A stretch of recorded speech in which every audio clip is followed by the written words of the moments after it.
మీ ఎలాంటి వ్యాపార ప్రకటనలకైనా వెంటనే మా ఛానల్ సంప్రదించండి. నమస్తే. ఈరోజు మన స్టూడియోలో ప్రముఖ ఆధ్యాత్మికవేత్త ఆస్ట్రో న్యూమరాలజిస్ట్ శ్రీమతి జయప్రద గారు ఉన్నారు. సో మేడం గారితో మాట్లాడదాం. నమస్కారం మేడం. నమస్తే అమ్మా. శ్రీమాత్రే నమః. అక్టోబర్ మాసం విశేషంగా వృషభ రాశి వాళ్ళకి ఏ విధంగా కలిసి రాబోతుంది, ఓవరాల్గా ఎలాంటి జాగ్రత్తలు తీసుకోవాలి వీళ్ళు? తప్పకుండా అమ్మా. వృషభ రాశి వాళ్ళకి ఈ మాసంలో కలిసి వచ్చేది ఏంటో ఉందంటే వీళ్ళకే అదృష్టమైన యోగం అనమాట. అయితే వృషభ రాశి వాళ్ళకి 6వ స్థానంలో రవి, 6వ స్థానంలో బుధ, కుజులు ఉండడం వల్ల ఏంటంటే శత్రువులను జయించడము, ఆర్థికపరమైన వ్యవహారాల్లో మీరు విజయం సాధించడము, ఇప్పుడు దాకా నత్తనడుగు నడుస్తున్న వ్యాపారాలన్నీ అభివృద్ధిలోకి రావడము, యోగ్యంగా మారడము, ఉద్యోగాల్లో ప్రమోషన్లు రావడము, ఆర్థిక పరిస్థితి మెరుగుపడము, ఆర్థికపరమైన సహాయాలు వీళ్ళకి అందడము, ధన సహాయం ఎక్కువగా అందడము, ఏదైనా కొత్త వ్యాపారం మొదలు పెడదామంటే దానికి సహాయం చేయడానికి స్నేహితులు కానీ బంధువులు కానీ సహాయం చేయడం, ఇవన్నీ వృషభ రాశి వాళ్ళకి చాలా చాలా లాభంగా మారుతున్నాయి. అయితే ఇవన్నీ ఎంత యోగంగా మారుతున్నాయంటే వృషభ రాశి వాళ్ళకి ఎంత యోగం మారుతుంటే వ్యాపారాలకి ఉద్యోగాలకి అనుకూలంగా ఉన్నాయి. కానీ సంతానం విషయంలో వచ్చినప్పుడు చాలా జాగ్రత్తగా ఉండాలి. సంతానం వల్ల వచ్చే ఇబ్బందులు, అనారోగ్య సమస్యలు కానీ ఆర్థికపరమైన సమస్యలు కానీ సంతానం వల్ల ఎక్కువగా ఉంది వీళ్ళకి. సో సంతానం విషయంలో వీళ్ళు జాగ్రత్తగా ఉండకపోతే మిగతా విషయాల్లో ఏవి ఉన్నా బాగున్నా లేకపోయినా ఇవి మాత్రం కాస్త ఇబ్బంది పెట్టే అవకాశం ఎక్కువ ఉంది. సంతానం చిన్నపిల్లలు ఉంటే అనారోగ్య సమస్యలు, కాస్త ఇబ్బందులు, పెద్దవాళ్ళు ఉంటే వాహన యోగ ప్రమాదాలు ఉన్నాయి వీళ్ళకి. సో సంతానానికి వాహన ప్రమాదం ఉంది కనుక వాహనాలు నడిపే సంతానం ఎవరైతే ఉన్నారో వృషభరాశి వాళ్ళు ఈ మాసంలో వాళ్ళకి బళ్ళు ఇవ్వకుండా ఉండడం మంచిది. బళ్ళు కానీ కార్లు కానీ ఇవ్వకండి. ఏదైనా క్యాబ్ బుక్ చేసుకోండి, వెహికల్ బుక్ చేసుకొని వెళ్ళమని చెప్తే చాలా ఉత్తమం ఫలితాలు. ఏ సమస్యను అన్ని యోగాలు బాగున్నప్పుడు ఒక యోగం ఇబ్బంది పెడుతుంది. ఆ యోగం ఏదంటే సంతాన భాగం. సంతాన భాగ్యం అనేది కాస్తంత ఇబ్బంది పెట్టే అవకాశం ఉంది. సంతానం వల్ల వచ్చే ఇబ్బందులు ఎక్కువగా ఉన్నాయి కనుక జాగ్రత్తగా ఉండాలి వృషభరాశి వాళ్ళు. తర్వాత వీళ్ళు ఇంకొక విషయంలో ఏంటంటే వివాహాలు విషయంలో మాత్రం కొంచెం అంతా ఆలోచించి అడుగు వేయడమే. పెళ్లి కావట్లే కదండి మొత్తం సంబంధం వచ్చి చేసేసుకున్నాను అనుకోకుండా చూడండి. జాతకంలో పరిశీలన అంటే మీ జాతకంలో వివాహ యోగం ఉందా లేదా, ఆ యోగం ఉంటేనే ముందుకు వెళ్ళండి. మీ జాతకంలో వివాహ యోగం లేదు కానీ పెళ్లికి సంబంధం వచ్చింది కానీ చేసుకోవద్దు. దీనివల్ల ప్రమాదాలు వచ్చే అవకాశం ఉంది. చాలామంది ఏంటంటే పెళ్ళి అవ్వడం మంచి విషయం కదా, దాన్ని ఎందుకు మీరు వద్దంటున్నారంటే ఈ గ్రహణం ఒక ఇంపాక్ట్ వాళ్ళకి 6 నెలలు ఉంటుంది.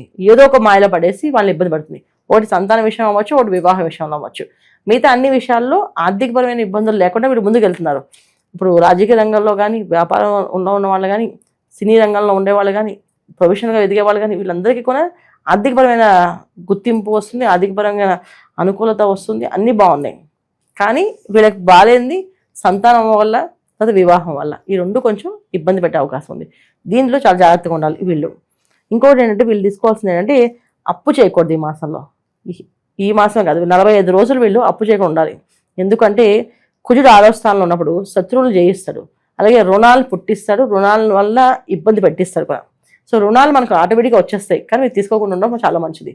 ఒక ఇంటికి సంబంధించిన లోన్ తప్ప మీరు ఇంకే లోన్స్ తీసుకోకండి. ఒక వెహికల్స్ కానీ, ఏదైనా పర్సనల్ లోన్స్ కానీ, ఇంకేదైనా హ్యాండ్ లోన్స్ కానీ, ఏ లోన్స్ జోలికి వెళ్ళకండి. ఏ లోన్ తీసుకున్నా అది మీకు రుణ భారం అనేది పెరుగుతుంది తప్ప తరగదు. ఈ రుణ భారం అనేది ఎక్కువగా ఉంది.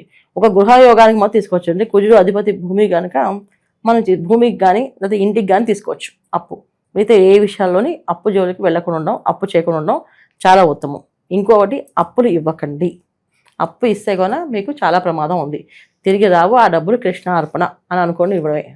కంపల్సరీ ఇవ్వాలి అనుకుంటే హాస్పిటలైజ్డ్ అయ్యే అవకాశాలు ఎక్కువగా ఉన్నాయి కనుక ఈ హాస్పిటల్స్లో ఏవైతే ఇబ్బంది పడే అవకాశం ఉంది కనుక ఈ హాస్పిటల్స్ జోలు కానీ దానికి వెళ్ళకుండా ఉండాలంటే కాస్తంత పరిహారం చేసుకుంటూ ముందుకెళ్ళాలి.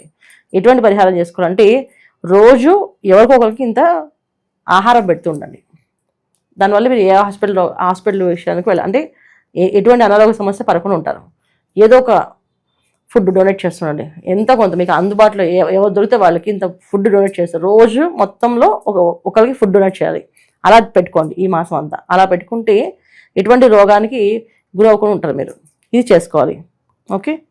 ఇంకా శుభకార్యాల విషయంలో శుభకార్యాలు జరిగే అవకాశం ఎక్కువగా ఉంది. శుభకార్యాల్లో ధనం అనేది ఎక్కువ ఖర్చు అవుతుంది. అది చాలా మంచిది, ఉత్తమమైన ఫలితము. ధనం ఎలాగా వస్తుంది, ఎలా ఖర్చు పెడతాం, అది వ్యాపారాల్లో అన్నింటిలో యోగం ఉన్నప్పటికీ కూడా ఎక్కువ దైవ కార్యాల్లో ఖర్చు పెట్టండి. అది చాలా చాలా యోగ్యంగా మారుతుంది మీకు. ఒక శుభకార్యానికి ₹1 ఖర్చు పెట్టాను అనుకోండి, ₹10 వస్తుంది. ఒక దైవ కార్యానికి ₹1 ఖర్చు పెట్టాను ₹100 వస్తుంది. ఇంత వాల్యూస్గా ఈ మాసంలో వస్తాయి. ఎందుకంటే వ్యయస్థానంలో గురువు మీకు కర్కాటకంలో మారుతున్నాడు. 18 నుంచి ఎప్పుడైతే కర్కాటకంలో మారుతాడో కాసంత యోగాన్ని, భోగాన్ని, ఆనందాన్ని, సంతోషాన్ని ఇస్తాడు ఖచ్చితంగా. సో అయితే మీరు కొంత సంపాదించుకోవాలి కదా పుణ్యాన్ని, అందుకే ప్రతిరోజు ఫుడ్ డొనేట్ చేయడం అలవాటు చేసుకోండి. ఒకరికి ఫుడ్ డొనేట్ కంపల్సరీ చేయాలి మీరు. ఇది చేస్తూ ఉంటే మంచి అవకాశం. వృషభ రాశి వాళ్ళకి ఈ మాసంలో అన్ని యోగ్యంగా బాగానే ఉన్నాయి, ఒక సంతాన విషయం తప్ప. ఇక భార్యాభర్త మధ్య సంబంధాలు ఎలా ఉండబోతుంది? సత్సంబంధం, భార్యాభర్త మధ్య అండర్స్టాండింగ్ బాగుంది. ఇద్దరు మంచి ఒకళ్ళు ఆలోచన బాగుంటుంది. వీళ్ళ ఆదాయం ఆగిపోతే వీళ్ళ ఆదాయం వీళ్ళకి ఏర్పడుతుంది, తోడవుతుంది. ఇంట్లో హౌస్ వైఫ్గా ఉండే వాళ్ళకి ఉద్యోగం వచ్చి వాళ్ళ ఉద్యోగం చేసే అవకాశం ఎక్కువగా ఉంటుంది. అంటే కొత్త వ్యాపారాల్లో కొత్త ఆలోచనలు మెరుగుపడే అవకాశం ఎక్కువగా ఉంది వృషభ రాశి వాళ్ళకి ఈ మాసంలో. ఎందుకంటే గ్రహణం ఒక ఇంపాక్ట్ అన్నమాట. ఈ గ్రహణం ఒక ఇంపాక్ట్ వీళ్ళు కలిసి వస్తుంది కదా, దశమ స్థానంలో జరిగింది వీళ్ళ గ్రహణం. అందువల్ల ఏంటంటే కొత్త కార్యక్రమాలు, కొత్త కార్యాల్లోకి వెళ్ళే అవకాశం ఎక్కువగా ఉంటుంది. దానిలో ఎక్కువ సంపాదన ఇచ్చే అవకాశం ఉంటుంది. భార్యాభర్త ఇద్దరి మధ్యలో ఒకరికి ఉద్యోగం ఉంటే ఇంకొకరు ఉద్యోగం చేసే అవకాశము, ఒకరు వ్యాపారం చేస్తే ఆ వ్యాపారంలో వీళ్ళు తోడే ఉండడం, దానివల్ల వీళ్ళకి ధన ఆదాయం పెరగడం, ఇవన్నీ కూడా ఎక్కువగా ఉంటుంది. ఇది వృషభ రాశి వాళ్ళకి ఈ మాసంలో. ఇక విశేషంగా ఎలాంటి పరిహారాలు ప్రజెంట్ ఉన్న గ్రహస్థితి బట్టి చేసుకోవడానికి వీలుగా ఉంటుందంటారు వీళ్ళకి? ఈ మాసంలో వీళ్ళు ఎక్కువగా చేసుకోవాల్సిన దుర్గమ్మ ఆరాధన, దుర్గే రక్షణ. ఎందుకంటే వీళ్ళకి రాహు ఒక ఇంపాక్ట్ ఎక్కువగా ఉంటుంది. దానివల్ల ఏంటంటే ఉన్నత స్థానంలోకి వెళ్ళిపోతారు. తెలియకుండానే ఇంట్లో ఎప్పుడు ఏ పని చేయకుండా అలా బుద్ధిగా కూర్చున్నామే, ఈమెకి ఎందుకు ఉద్యోగం వచ్చింది అంటే ఖచ్చితంగా భగవంతుడు రాహు అనే రూపంలో వస్తున్నమాట వీళ్ళకి.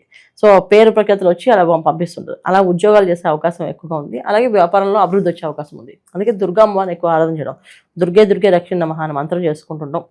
ప్రతి మంగళవారం రాహుకాలం టైంలో దీపారాధన చేయడం, అంటే దేవాలయంలో వెళ్ళి దీపారాధన చేయడం. రాహుకాలం దీపం ఎప్పుడు కూడా ఇంట్లో పెట్టకూడదు, బయట పెట్టాలి.